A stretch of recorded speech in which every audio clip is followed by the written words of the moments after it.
Good evening, councillors, members of the public. Before we commence the meeting, I'd like to draw your attention to the fire regulations which are on the screen behind me, and also please can you ensure that your mobile phones are switched to silent. Councillors, can I remind you to speak directly into your microphones and make sure your card is pushed firmly into the console. Members of the public, as a committee, we understand that some matters can be emotive. Please be respectful of our committee, our officers and those around us. Thank you. So now we move on to the main item of business. The minutes of the meeting, which took place on the 2nd of December 2015, have been laid on the table for the last 30 minutes. Are you content that I sign these as a correct record of that meeting? Gary, have there been any apologies for absence? Yes, Chairman. One apology for absence from Councillor Nicholas Holder. Thank you. Have members declared any interest before the meeting? Yes, Chairman. Declaration of pecuniary interests have been received from Councillors Peter Martin and Tom Martin in relation to planning application item B7, as Councillor Peter Martin is the applicant. Declarations of pecuniary interest have also been received from Councillors Jenny Else, David Else, Peter Martin and Tom Martin in relation to planning application item B8. This is because Councillor Tom Martin is the applicant and Councillor David Else is the agent. As a result, Councillors Peter Martin and Tom Martin will leave the chamber and take no further part in the meeting prior to the commencement of discussion of item B7. Councillors Jenny Else and David Else will leave the chamber and take no further part in the meeting prior to the commencement of discussion of item B8. At that point, Councillor Brian Ellis will take over in the chair in his capacity as Deputy Chairman. Given that all other committee members are colleagues of Councillors Peter Martin and Tom Martin, we're also making a blanket declaration of a non-pecuniary interest for the rest of the committee. And finally, Councillor Williams has declared a pecuniary interest in planning item B6, as he is acting for one of the owners in relation to civil proceedings.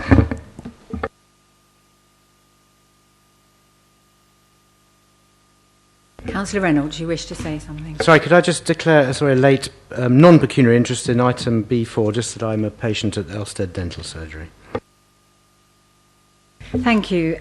Do members have any other non-pecuniary or disclosable pecuniary interests to declare? No?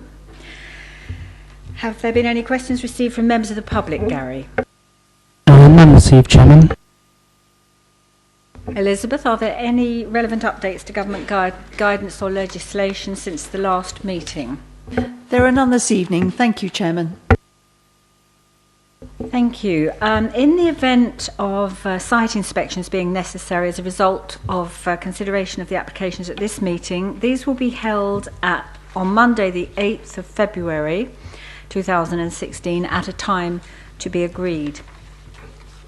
So moving on to the planning applications, and this is item B1, WA 20151899, 32 Oxford Road Filling Station, Oxford Road, Godalming, GU7 1QY.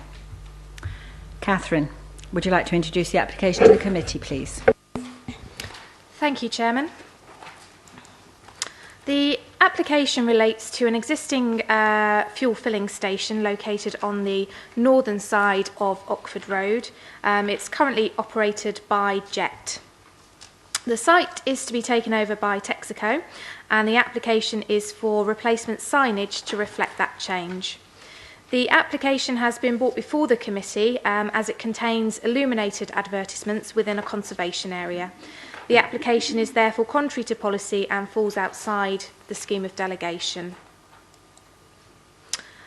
So this is the site plan. You've got the Oxford Road to the south here, you've got the forecourt shop here, and you have the 4 petrol pumps which are accessed in here and back out the exit onto the Oxford Road here.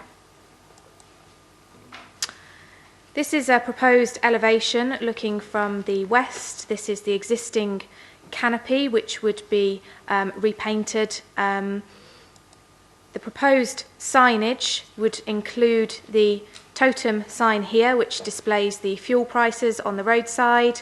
This would be the illuminated part of the proposal. Also proposed are new spreader signs at the top of the fuel pumps, and there would also be replacement numbering signage atop of every pump. The totem sign would be illuminated to a level of 350 candela, and the signage would be in the corporate colours of the new operators of the site.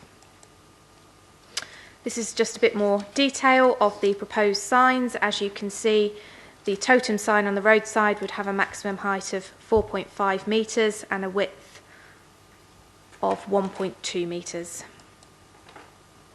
So these, just to aid your orientation, this is the existing Jet filling station in its existing corporate colours. If I can just briefly refer members to the printed update sheet. The recommendation within the application in the agenda was subject to consideration of any additional representations. That was in relation to consultation on amended plans which removed signage and illumination from the fascia of the garage forecourt. No further letters of representation have been received. There is an amendment to informative 1 on page 20 of the agenda, which just reflects the revised plan numbers. Members are being asked to exercise their judgment with regards to the impact of the proposed advertisements on residential amenity, together with the impact on visual amenity and the impact on the character of the conservation area. The recommendation is that advertisement consent be granted, subject to conditions 1 to 9 and informative 2 on the agenda report, plus amended informative number 1 on the update. Thank you, Chairman. Helps. Thank you, Catherine. Senior Councillor Martin, sorry. Thank you. This is really just a replacement of one garage and one supplier with another. The signs are slightly bigger, but I don't think that it's going to make a marked difference to the signage that we've already got. I know it's in a residential area, but this garage has been long established. I see that an internal illuminated wall-mounted sign and pole was given permission in 1989, so I think it would be somewhat perverse of us not to grant permission. I see nothing wrong with this, and I will be supporting the officer's recommendation. Thank you. Councillor Martin. Thank you. I also agree with that. I think with the view of it being in the conservation area was only recently looked at. And actually this petrol filling station came up and there was some discussion about removing it from the conservation area, but given that alone it would be sort of essentially neighbouring the conservation area, it was felt appropriate to leave it in, but acknowledging that it was still a petrol filling station that had no real conservation area value. So I think it will be odd if we were to turn this down, given that we know that it's already there. Oh, I've gone completely blank. Sorry, Councillor That's Lee. all right. I'm so completely sorry. blank is now about to speak. I believe that we three are in agreement here, although we've not spoken about this earlier. But I would just ask principally two questions. First of all, on condition 6. It's very clear, you know, the illumination of the advertisements shall not exceed the specified levels. Now, over time, is that something that's monitored? Or can we put in anything that would sort of tighten up on that? Because, you know, things can change and people behave in different ways and so on. If I may, Chairman. As with all planning applications, we don't have the resources to specifically monitor it. All I would say, if residents are concerned that a breach has occurred and the illumination is brighter, say, than is allowed, we can obviously then use our enforcement powers to investigate that. Thank you, Catherine. And just one more, please. Condition number 8, the sign shall not be illuminated after 11 at night and before 6 in the morning. does something similar apply to that? Because I can imagine trading conditions sort of changing, and Texaco in this case having a different view and perhaps wanting to operate for 24 hours of the day. So that could be something that, you know, might be suspect, if I can put it that way, going forward, or subject to pressure to change it. But that would be a new sort of licensing or something like that. Chairman, again, may I just answer that? Again, if the operator of the filling station wants to alter those hours for illumination, they can come in and apply to vary that condition, and at that point we would assess any impacts of that variation. Thank you, Chairman. Thank you. Thank you. Any more questions or comments, members, before we move on to the recommendation? So the recommendation is that advertisement consent be granted subject to amended condition 1 and 2 to 9 as writ, and informative 2 as set out on pages 17 to 20 of the report. Is that consent be granted? May I have those in favour of the recommendation to grant? 1, 2, 3, 4, 5, 6, 7, 8, 9, 10, 11, 12, 13, unanimous. And so none against and none abstaining. So thank you, members. The recommendation to grant is agreed.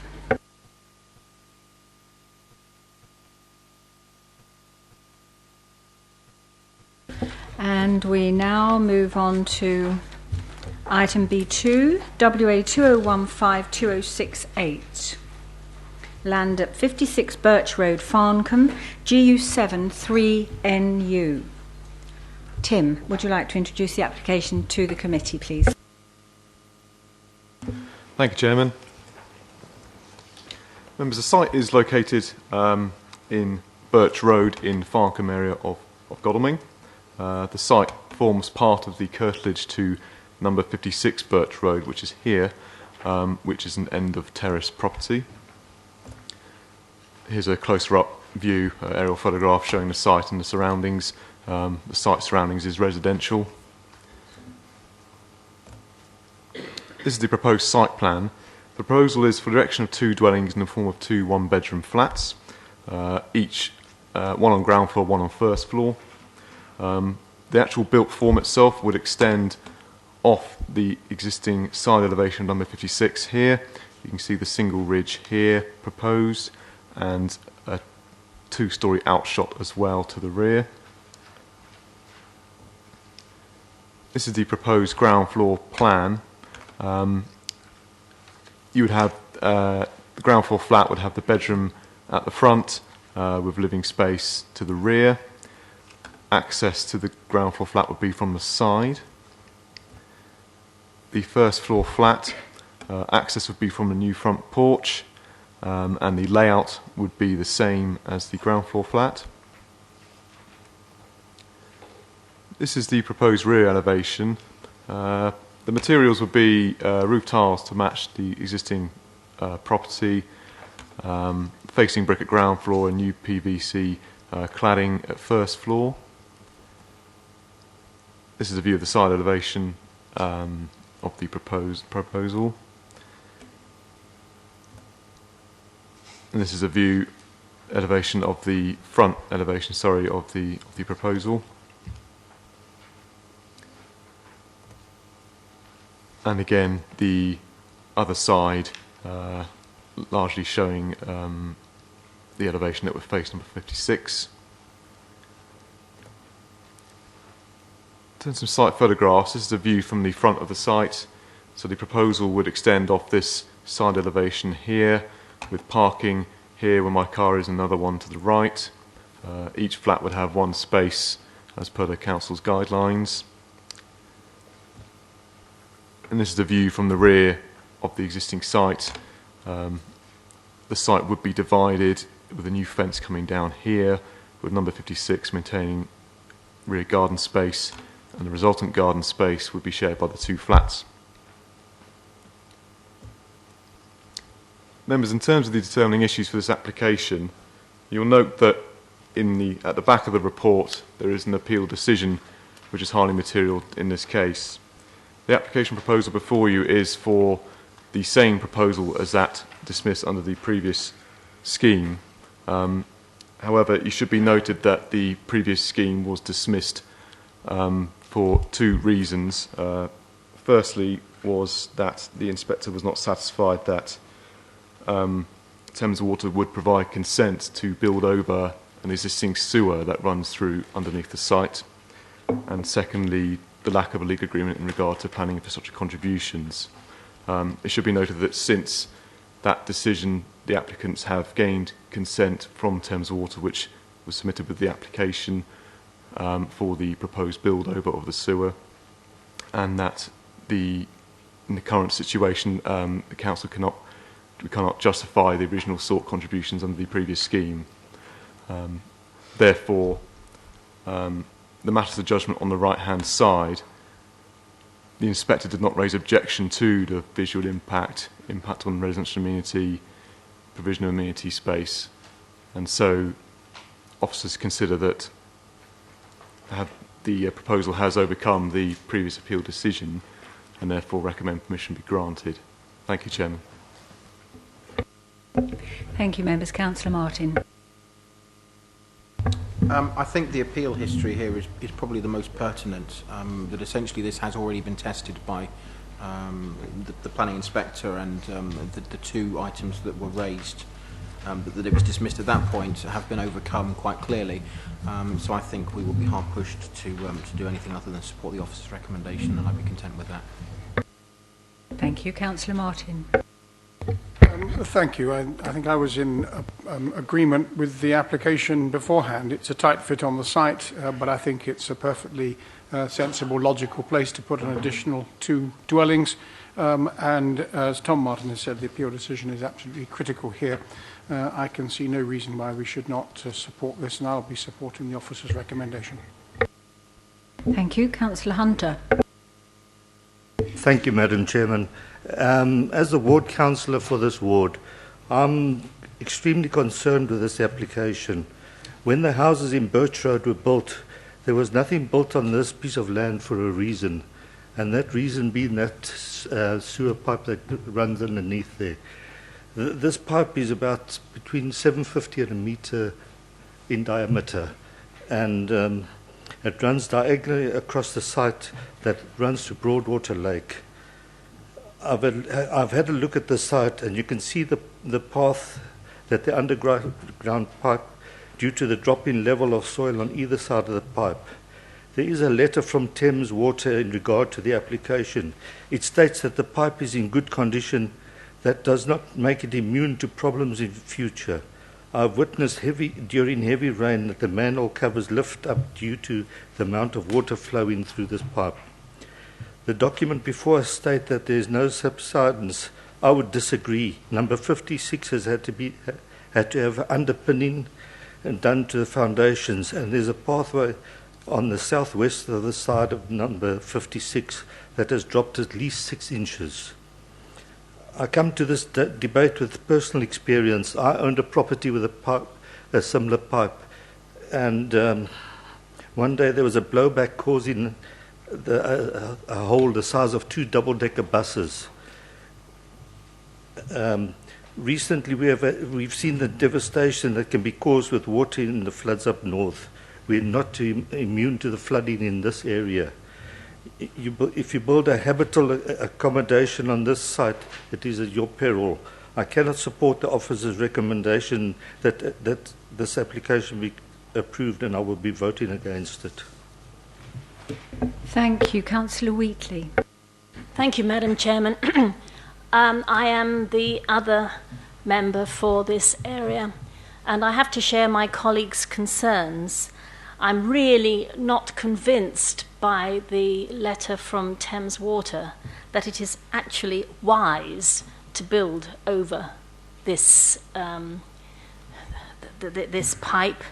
I don't think it would be considered good practice. We're being warned all over the place about building on floodplains, and I think if you know there's a pipe there and there could ever be problems in the future, it does seem rather silly especially when it's one so big. There could be mammoth problems to go with it. I'd be very wary. Also, with the amenities bit, I'd just like to make sure, please, that on record we have the fact that we would like a community building for the Northbourne area. Please. Thank you very much. Councillor Martin, I think you want to come back. If I could, I think I accept what the local members say. The difficulty I have, though, is that the professional body, like it or not, is Thames Water, and they have accepted a dwelling being put over the drain. And I think, given that that assessment by the responsible body, we would not do well at an appeal should it go that way. And I would not wish to... It's the same situation that we have with highways, that we are often told that highways recommendations are key and that we have to be really, really strong if we are going to go against them. And I think in this case it's probably even stronger that the water body has accepted it. There's evidence to suggest that, and I think the other problems would ultimately be controlled through building regulations and not as a planning application. I understand the difficulty. I understand the personal experience that Councillor Hunter has, but the evidence that we have is in front of us, and that's that the water body accepts it. Councillor Williams. Thank you, ma'am. I've only got one point really to make, is that we are told there is an easement granted by Thames Water. When I looked on the website, I could only find a back sheet to that easement. In other words, if the full easement has not been given to the officers, I may be wrong, but I certainly couldn't find it. And therefore, we can't actually exercise any judgment at all on the easement and whether it is adequate or not. It may well be, but the evidence isn't actually there. And taking account of the residents' concerns, we do owe them a duty of care. Thank you. Officers, do you want to comment, or give you a few moments? Yes, please do, Catherine. Thank you, Chairman. Apologies if this full letter is not available on the public website. It should be. There is a letter here from Thames Water to Mrs. Karen McKenna-Slade, who I believe is the applicant for the application relating to 56 Birch Road, and it says, "We're pleased to tell you that our solicitors have registered the deed of easement." So I think that is confirmation from Thames Water that the easement is in place. Thank you, Chairman. Councillor Hunter. Madam Chair, I would like to recommend that a site visit be made by all councillors. Thank you. Councillor Williams, I think you want to come back. If I could come back. Yes, I read the letter, but we haven't got the easement. So we're still in exactly the same position as the inspector was under paragraph 20 of his report. I think the officers want to come back, so if we can just give them a moment.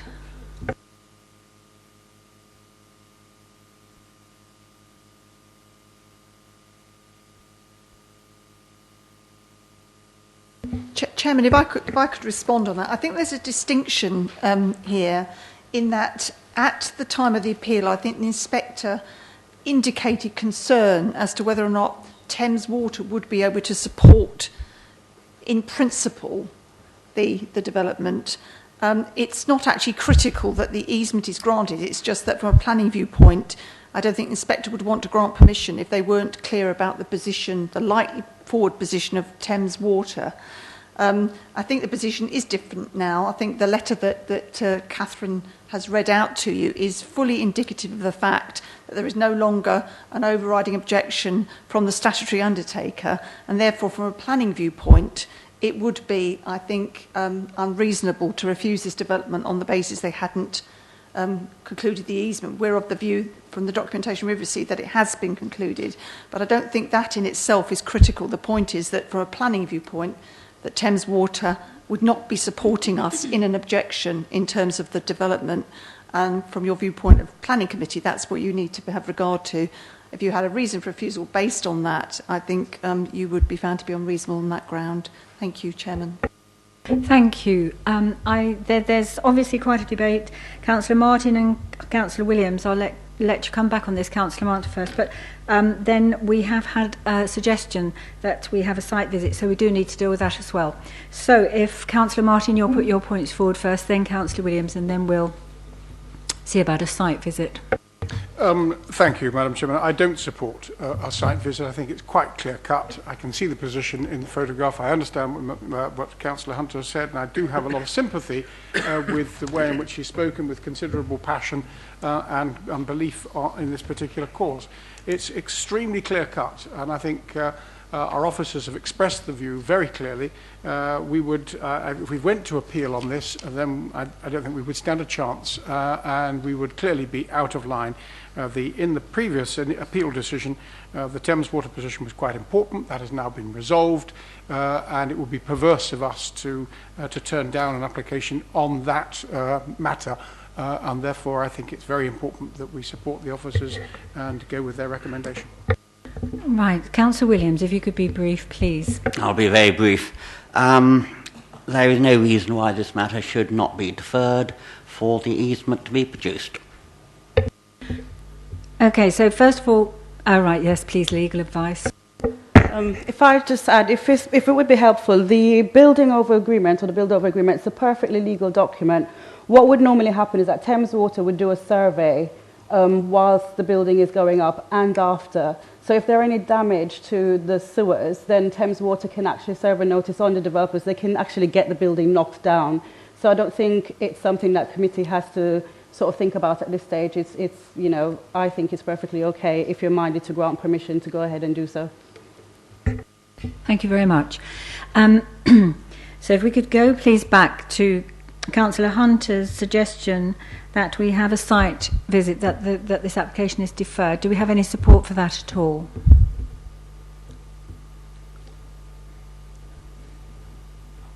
No? Yes? Councillor Williams, are you seconding that? Yeah, so and then we need a show of hands, I think, then, for support for a site visit. And I'm sorry, we don't have support for that suggestion. Councillor Hunter. Well, failing a site visit, if you look at this picture that's on this board, if you look, you can see where that pipe runs diagonally across the site, how it's dipped on either side, and you can't tell me that that is a safe land to build on. I strongly advise you not to pass this application. From my experience that I've had in the past, it is dangerous and it is wrong, and I cannot support it. Okay, so we've had our legal advice and our officers have based their decision entirely on planning law, material evidence, and I think that we can't argue with that. I think it's time for us to move on to see how much support or whether we do support the officers' decision. So we now need to move on to the recommendation. The officers recommend that permission is granted. May I have those in favour of that recommendation, please? 1, 2, 3. Sorry, I'll start again.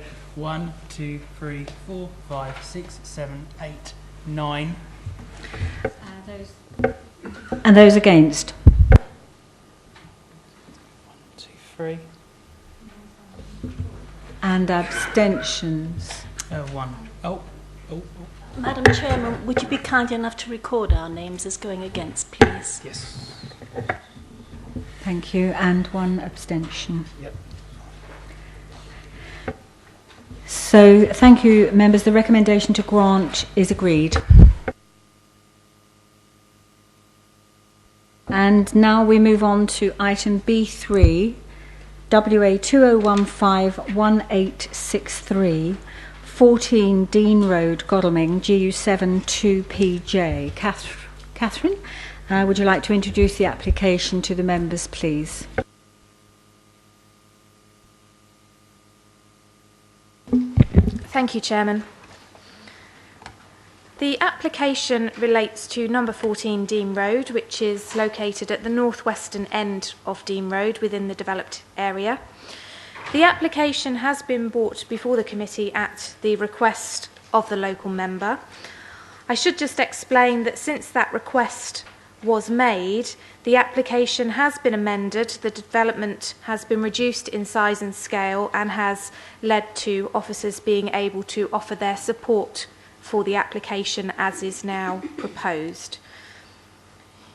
You can see from the location plan, and perhaps better from the aerial photograph here, that to the north of the site is woodland.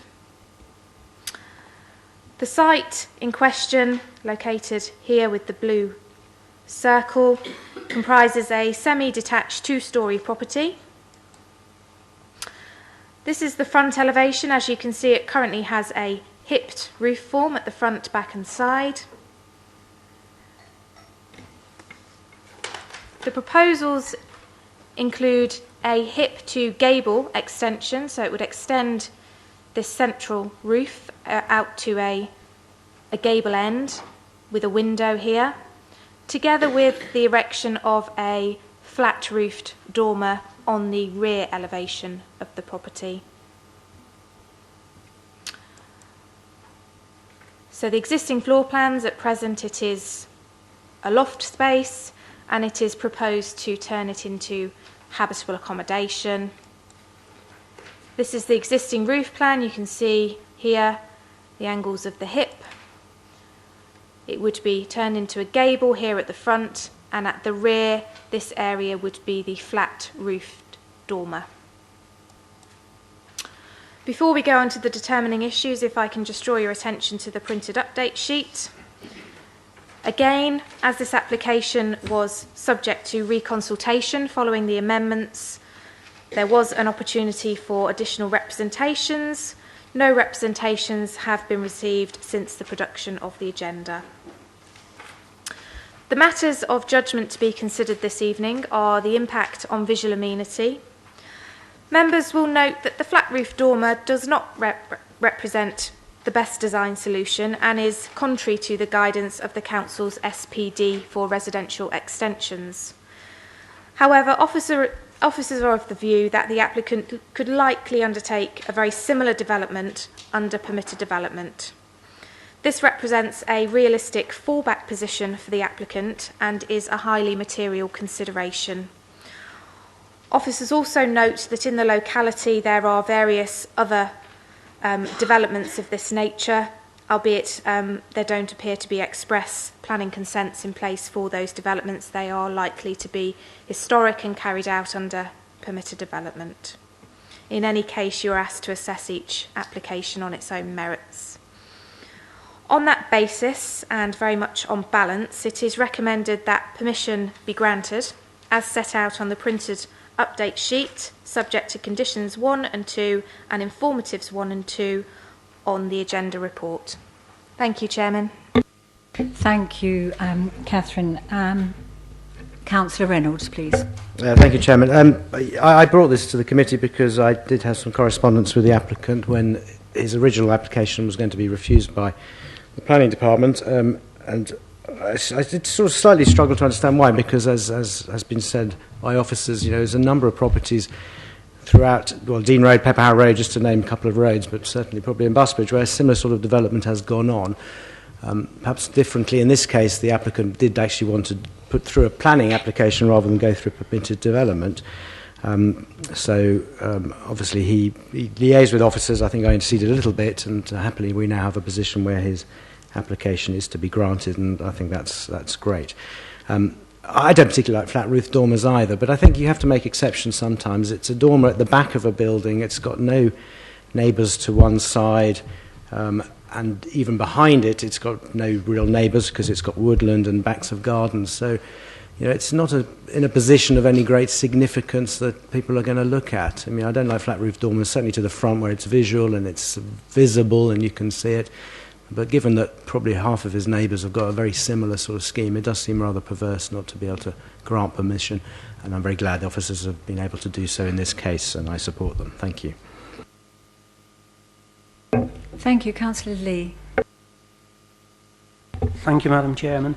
Yes, the sensitive points about this particular application that I felt have been very adequately dealt with, and I believe there is nothing that we can do about it, but I would like to just say that I do strongly support our design guidelines. I'm fully behind those things, and it is very regretful that the certain iniquities of permitted development we can't sort of overcome. But I can do nothing but agree with the officers in this case, but just strongly say that it's a sad situation that that we are constrained in this way. Thank you. No more comments or questions from anyone before we move on to the recommendation. So the recommendation is that permission be granted subject to conditions 1 to 2 and informatives 1 to 2 as set out on pages 61 and 62 of the report. May I have those in favour of the recommendation to grant? 1, 2, 3, 4, 5, 6, 7, 8, 9, 10, 11, 12, 13 unanimous. Thank you. Thank you, members. So the recommendation to grant is agreed. Now we move on to item B4, WA 2015-1897, Elstead Dental Surgery, The Green, Elstead, GU8 6HA. Catherine, yes, would you like to introduce the application to the committee, please? Thank you. Thank you, Madam Chairman. The application site is located to the south of the Green, in the centre of Elstead. The site is currently occupied as a dental surgery and a separate office on ground floor. As you can see, this is the current layout on site. There is a vehicular access here to the west of the site and parking at the rear. The office space occupies the front of the building and the dental surgery to the rear. This is just a floor plan to indicate how the building is currently split up. So again, the front office area here, which is separately rented out, and the small dental surgery at the rear. The proposal is to convert the existing office space and subsume it into the existing dental surgery use, providing one larger dental surgery on the ground floor. As you can see, a new waiting room would be formed at the front of the property and the number of surgery spaces would be increased. There are no updates for this application, so I'll take you through the determining issues. The main issue to be considered is the loss of the B1 office space.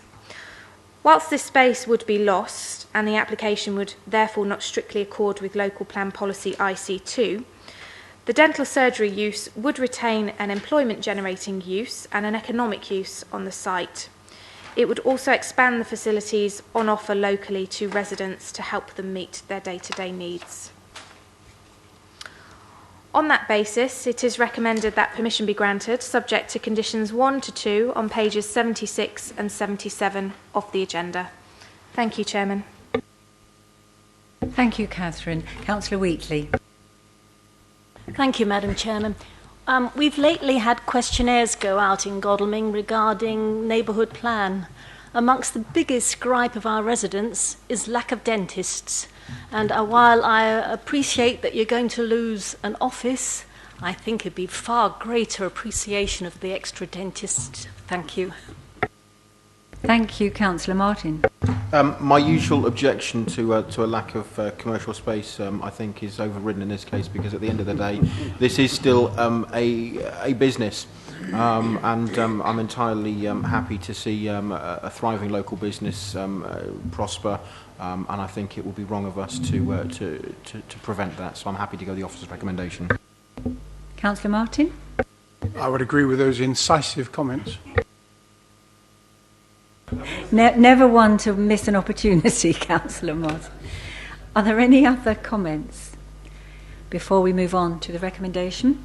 So the recommendation is that, subject to conditions 1 to 2 and informative 1, as set out on pages 76 and 77 of the report, permission be granted. May I have those in favour of the recommendation to grant? Okay, 1, 2, 3, 4, 5, 6, 7, 8, 9, 10, 11, 12, 13, unanimous. Thank you, members. The recommendation to grant is agreed. And now item B5, WA 2015-1722, number 20, Riverside Chambers, Bridge Street, Godalming, GU7 1HY. Catherine, yes, would you like to introduce the application to members, please? Yes, thank you, Madam Chairman. The application site is located at the junction of Wharf Street with Bridge Street, indeed opposite the council offices here. The site comprises a 2-storey detached Grade 2 listed building. This is a photograph taken from Wharf Street just before you get to the mini roundabout. This is the existing access for the property that would be retained and reused. This is the existing property, the northeastern elevation. This is on the corner opposite the Bell and the Dragon as you turn around and into the corner there. And this is a view, the same view, but from outside of the site. Obviously, this is the existing brick wall which would be retained, the property, this property here, and it is this part of the building that we are referring to, so this blue and white building here. The proposal seeks to split the property vertically into 2 dwellings. The proposal also includes an extension to the northern elevation, that's the one facing the corner turn, to allow for circulation space for the dwellings to be provided. The existing access, of which I showed you a photograph, would be retained, and parking would be provided to serve the 2 dwellings. So these are the proposed elevations. Apologies, they're not that clear. The extension would be on the side elevation here. It would be 2 storeys with glazed picture windows here. The existing outbuilding on site, again, was shown in the photograph. That would be retained to serve the proposed dwellings. This is the existing floor plan. As you can see, it's currently laid out a number of office rooms across the ground and first floor. There are some changes across the building. It would be split, as I say, vertically, two 2-storey dwellings. The extension that I referred to is this element here, so it would allow circulation at first floor level primarily in this dwelling here. Also, the existing side passage would have a small single-storey extension just to infill that space and to provide an entrance hall to the cottage here on the frontage. Turning the matters of principal and technical opinion, obviously the principle of development, the site is located within the town centre boundary. Whilst the proposal would result in the loss of a B1A office use, officers note that in town centres, the NPPF encourages a range of uses, including both commercial and residential uses, and in that sense, policy IC2 is not strictly applicable to sites in the town centre. Nonetheless, the property has been marketed, and there appears to be no demand for the site to be used in as offices. In addition, it is a listed building, and this constrains the accommodation in terms of how it can be divided and is unlikely to be well suited to modern commercial use. However, the matter of the loss of the commercial land is a matter of judgment for members this evening, together with the impact on visual amenity, the impact on residential amenity, and heritage issues.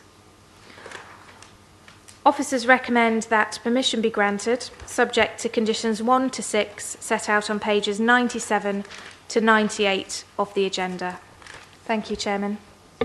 Thank you, Catherine. Councillor Martin.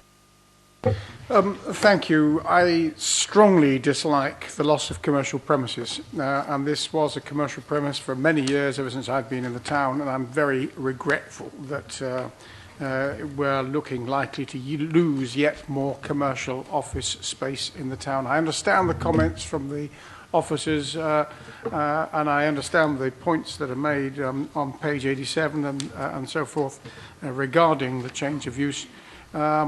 I realise that we wouldn't be able to sustain this, I think, in a planning appeal, and therefore, very regretfully, I shall have to abstain because I just cannot bring myself to vote for it. Thank you. And Councillor Reynolds. Thank you, Chairman. Well, I'm usually on the same side as Peter Martin. I'm not completely on the same side of him. I don't think I'll abstain. All I would say is, in fact, it is reverting back to its original use as a cottage. I don't like using commercial space, but I can understand that it's probably not a very good building for modern commercial usage. You know, looking at it, it's listed. It's obviously got higgledy-piggledy floors, and I'm sure somebody could take it on and make it into a lovely office, which I think D&M Planning had as an office beforehand. But you know, there's probably a limit and a life to some of these places as an office, and I'm sure it would probably be better as a cottage because people will admire its quirks and its characteristics. So I am slightly saddened that we are going to lose an office space, but if nobody wants it as an office, then I'd rather see it lived in than empty. Councillor Wheatley. Thank you, Madam Chairman. As Councillor Reynolds has pointed out, it's reverting to its former state as a residence, and presumably, were the situation to change sometime in the future, if people wanted it to become an office again, it could do so. Councillor Elf. Thank you, Chairman. I, like all of us, regret the loss of commercial and employment opportunities, but I do actually know this building well, and it just doesn't work as an office because D&M did the best there, but it's just like a rabbit warren. You go from one room to another, and you have to walk through kitchens to get to other offices. So I think to revert to its original purpose as a dwelling or a pair of dwellings is the proper solution for this. Thank you. Thank you, Councillor Martin. I too regret the loss of the commercial space. I perhaps take a slightly more practical view than Councillor Martin Senior. I think the reversion to its original state sits well in my mind, and also essentially the protection of the Grade 2 listed building. In order to maintain that, I think it's important that something has happened rather than letting it go to rack and ruin. So I'm content to support the officer's recommendations. Thank you. Any more comments or questions? So now we move on to the recommendation, which is that subject to conditions 1 to 6 and informatives 1 to 4 set out on pages 97 to 99 of the report, permission be granted. And may I have those in favour? 1, 2, 3, 4, 5, 6, 7, 8, 9, 10, 11 for. And abstentions. And against. No. Thank you. So, therefore, permission is granted. The recommendation for permission to be granted is agreed.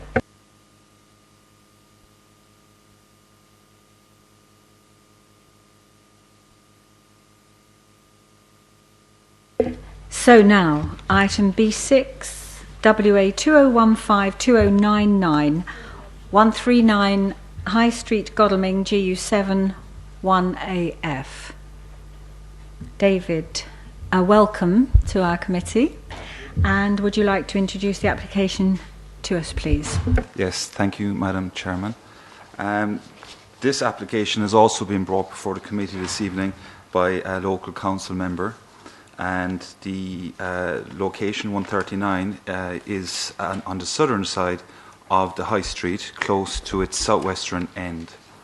The site is currently used as a cafe on the ground floor with residential units on the first floor.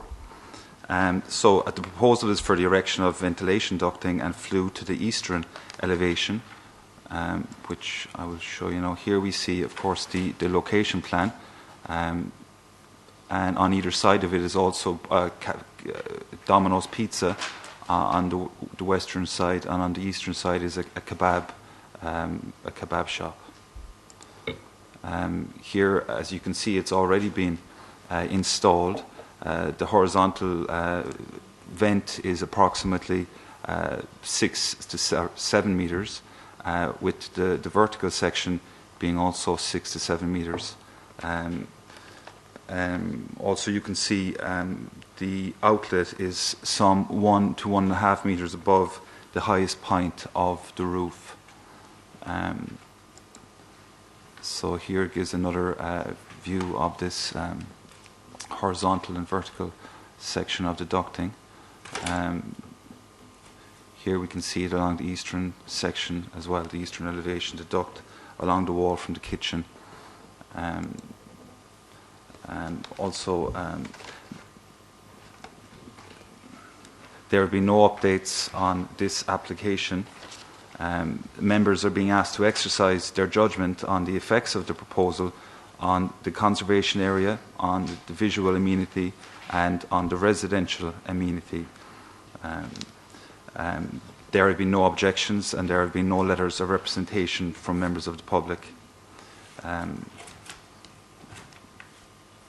Officers are of the view that the application, we are recommending it for permission, subject to conditions 1 to 4, which you will find outlined on page 111 to 113 of the agenda. That's about it, really. Yeah. Okay, thank you, Chairman. Thank you very much, David. And now I understand Councillor Bolton would like to speak as Ward Councillor. Thank you, Madam Chairman, for agreeing to my request to speak. I am the local member. There are 6 flats above 2 restaurants, just to summarise it. There is a checkered history. The site took many years to develop. There have been complications, including changes in the specification, especially in the use of a terrace. External units have been placed in the wrong place, been positioned in the wrong place. And there has been a dispute between the developer and one of the cafe owners. There are a number of intermingled issues: noise controls not implemented, external units on the terrace sending out cold blasts, ducting attached to the walls, which you have seen, but this leads to a lot of vibration, and 1 bedroom of a flat is not fit for purpose because of the vibration. In addition, the owners of these 6 flats were not informed about the application. Councillors, in the interests of fairness and our duty of care to all residents, I would like to request the committee to defer the application and have a site visit.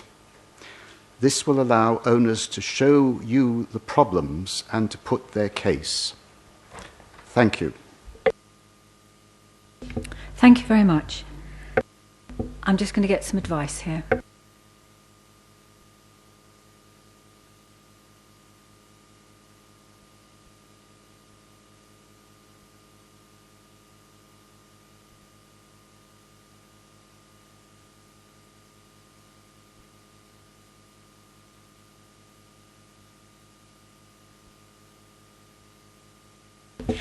Okay, thank you very much for that. So now, members, comments or questions? Councillor James. Thank you, Madam Chairman. I obviously wasn't here when originally it was given planning permission, but the 3 matters of judgment on the right, impact on the conservation area, I cannot believe what I saw. Therefore, the visual amenity, it's unbelievable. And and obviously you said there are no objections, but obviously there are people who are concerned, it obviously disturbs the people who live above it. Therefore, perhaps a site visit while the actual ducting is working, that we could get, presumably environmental health might have been out to check it, that it doesn't say so, but I have to say, if I had been here, I couldn't have passed it on any of those three things at the beginning, but it's got permission as is. But not for that one. I cannot believe what I've just seen in that picture. Sorry, Madam Chair.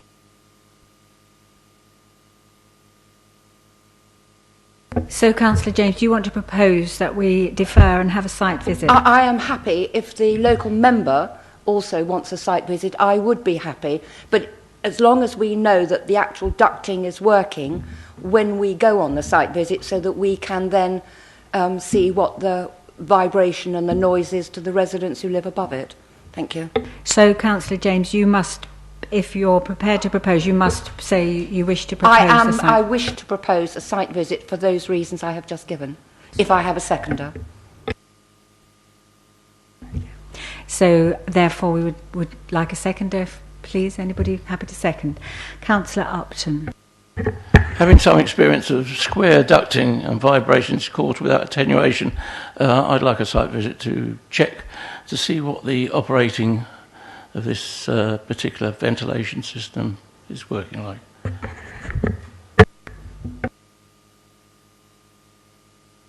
Yes, we must go to vote now. So we have a proposal that we have we defer this application and have a site visit. Can some of us ask questions before we actually go to that purpose? Well, I'm advised we need to go to vote, but let me just a moment.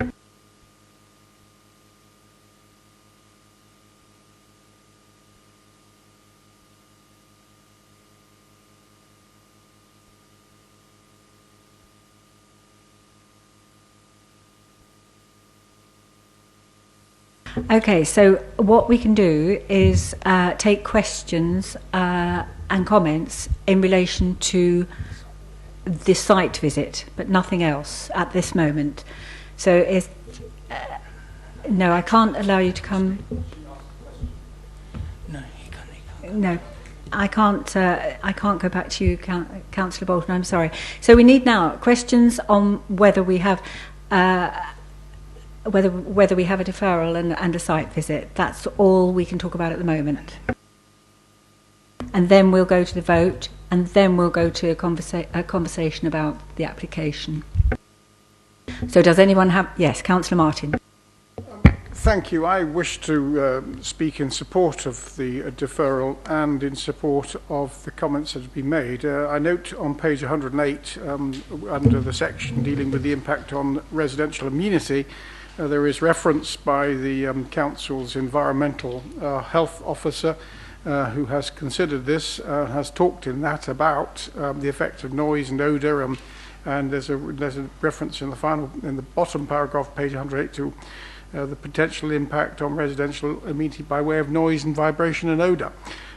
So I think that is it's obviously an important part of the recommendation. It's been called into question, and I think therefore we should go have a look at that. I'm not quite sure whether I can make the time and the date, but I think for the committee to go, I think would be good. I don't see any, maybe I've missed it, but is there a comment from the conservation officer in terms of all this, the impact on the building? I know you can't see well, I can see on page 106 the impact on the conservation area, but you can't see this from the high street, yet there's a considerable impact from behind, and that's an area of judgment. I think on a site visit we can also have a look at that and take a view on that, which I think is quite an important matter. So I think on all these matters, I think it's a reasonable thing to defer and go on a site visit. Does anyone else want to speak for or against a site visit? Councillor Reynolds. Well, I just got a question which hopefully you can ask. If we do defer this, given that when this planning application came before us a long time ago, it was always going to be one restaurant and one takeaway. I'm very surprised that we're in a position we are in now, because if there was going to be a restaurant and a takeaway, then surely we would have needed some sort of flume like this. Now, obviously, it wasn't given permission at the beginning or something Councillor else. Reynolds, was I'm given sorry, permission. we're not discussing the actual application. We're discussing whether we No, but I want- think if we're going to have a deferral, that question needs to be answered. Are there any other comments or questions in relation to deferring and supporting the proposal? No. So now it's time to go to a vote as to whether, and what we're voting on is the proposal to defer for a deferral and a subsequent site visit. That's what we're voting on at the moment. Please may I have a show of hands? Okay, 1, 2, 3, 4, 5, 6, 7, 8 agree. So deferral and site visit is agreed. So we don't want to discuss it now.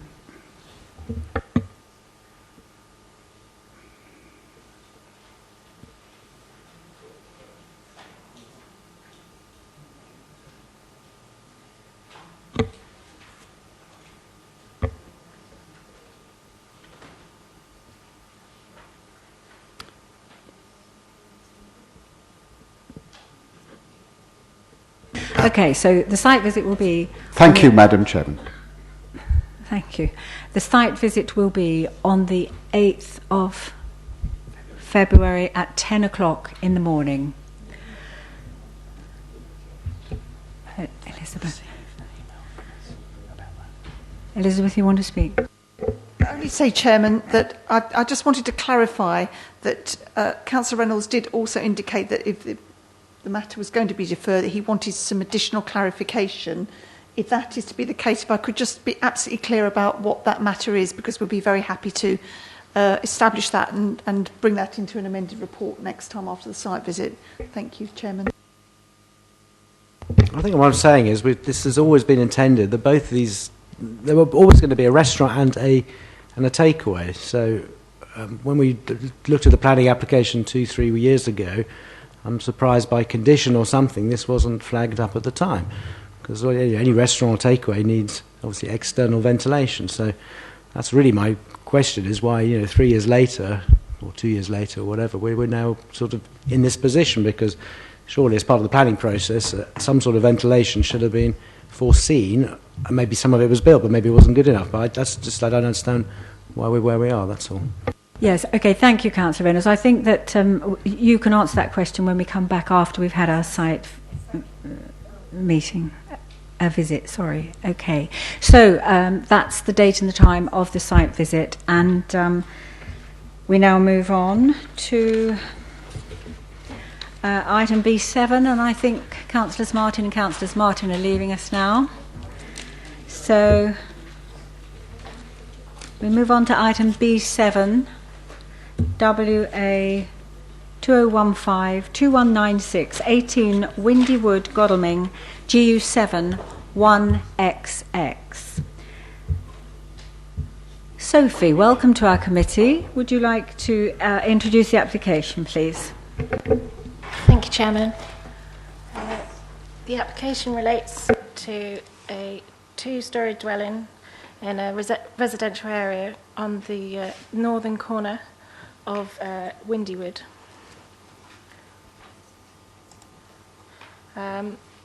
This is the front elevation now, with, as you can see, a gap between the dwelling and the garage. As you can see also on the existing plans.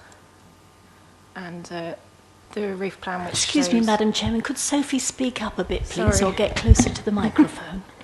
And the roof plans which show the shed in place where the extension will be.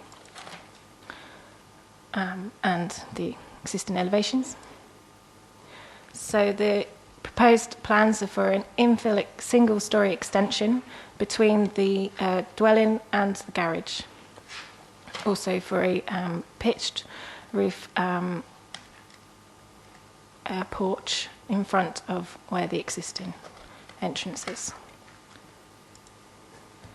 This is the roof plan, which shows that the single-storey extension will have a false pitch front with flat at the back. And these are the proposed elevations as well. If I may draw members' attention to the update sheet. The report was written before representations had closed. So we have responses from Goodwin Town Council who have declined to comment, and the Council's Environmental Health Officer who had concerns regarding air quality.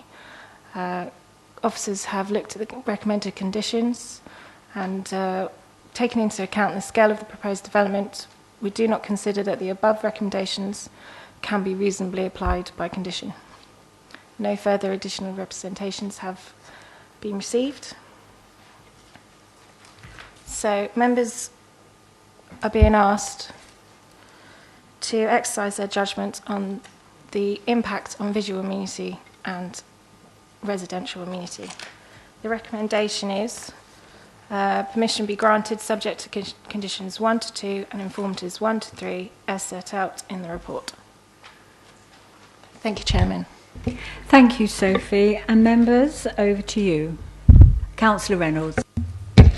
Well, I would love to be able to turn this down, but unfortunately I can't really think of anything. But I would like to make a point that I do think the Council's Environmental Health Officer comments are absolutely ridiculous. I mean, this is a minute extension when you consider it. And I don't really know what fugitive emissions are, and I'd wonder if somebody could tell us exactly what they are. Councillor who?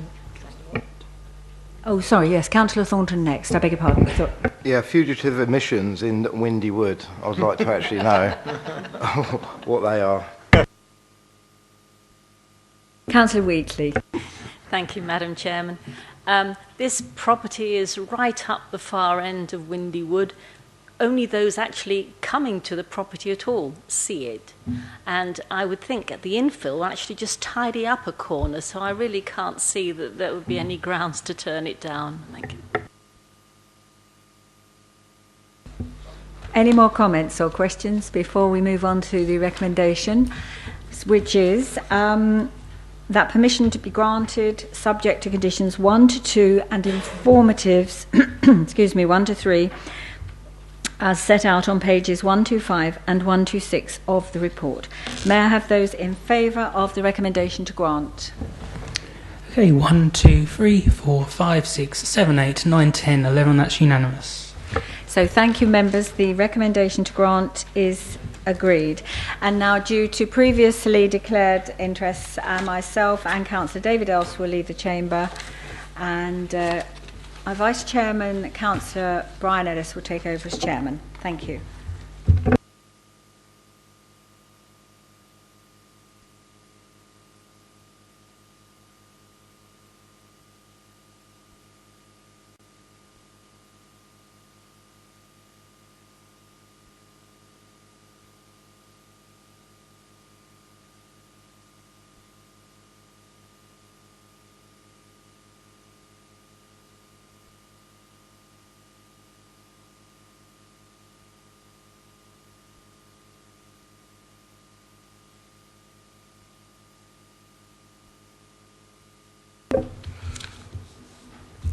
Moving quickly on then, ladies and gentlemen. Item B8, the erection of a first floor extension and alterations including a dormer window following the removal of existing roof and demolition of existing rear extension at Tanglewood, Station Lane, Enton.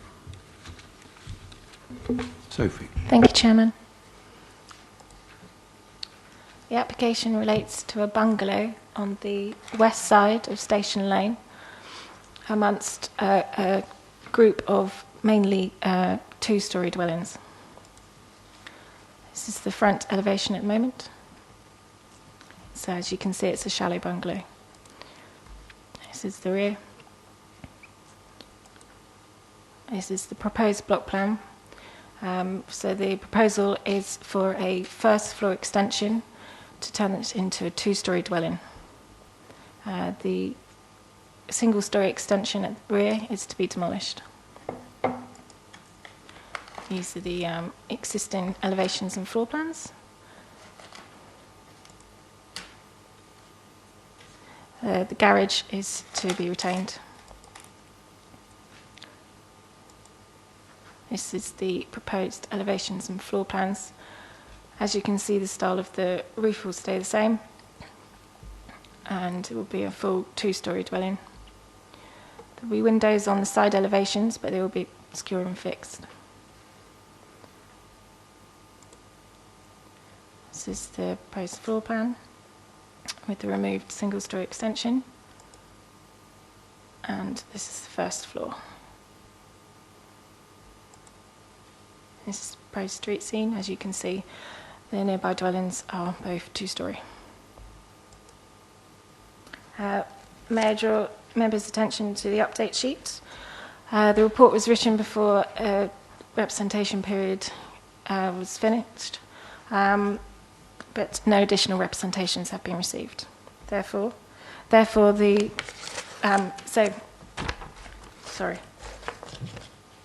are being asked to exercise their judgment on the impact upon the greenbelt, visual amenity and residential amenity. The recommendation is permission to be granted subject to conditions 1 to 4 and informatives 1 to 2 as set out in the report. Thank you, Chairman. Thank you very much. Mrs. Wheatley. Thank you, Mr. Vice Chairman. Or do we say Mr. Chairman at this stage? Thank you very much. Bearing in mind that the dwellings around the proposed site are already double 2-storey, I think the design is actually quite attractive. I believe it is likely to have a smaller footprint than it had before. It's obviously going to turn it into a very serviceable family dwelling. I can see no reason to turn it down. Thank you. Thank you very much.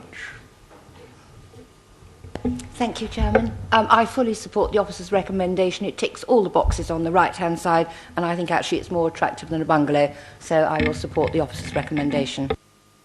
Mr. Lee? You'll be pleased to say I have nothing to say about parking. No, what has just been said by the last two colleagues, I completely support and feel that, bearing in mind that I live sort of in the area, I'm very much looking forward that so long as permission is granted to pass this house, because it really does look to enhance the area, and all its changes represent good design in my viewpoint. Thank you. Thank you very much. No other speakers? Okay. I think